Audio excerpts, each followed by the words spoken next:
J'ai beaucoup d'émotions, d'autant plus quand on est au Canada. Et apprendre ça à quelques milliers de kilomètres, c'est pas très drôle, très drôle.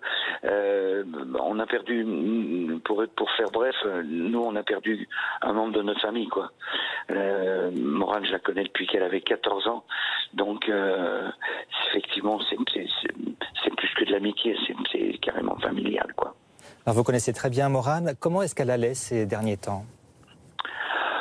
Elle allait pas si mal que ça. Elle allait pas si mal que ça, même si dans sa tête, c'est un personnage très particulier, Morane. Elle était capable de se faire beaucoup de mal avec sa tête, et aussi quelques temps après d'être formidablement explosive. Donc c'est un être hors du commun.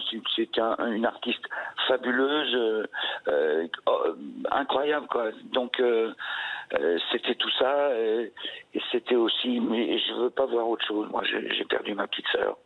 C'était une voix unique, une chanteuse exceptionnelle. Comment est-ce que vous qualifiez sa musique?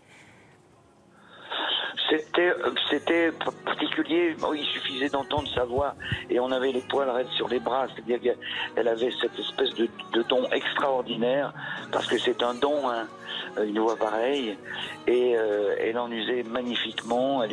D'abord, elle est intelligente, elle était, comme les gens l'ont dit, drôle, simple.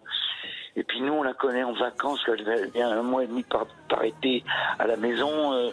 Donc les attaches sont des attaches beaucoup trop intimes pour même pour avoir quelque chose qui pourrait être autre chose qu'affectif, comme réaction.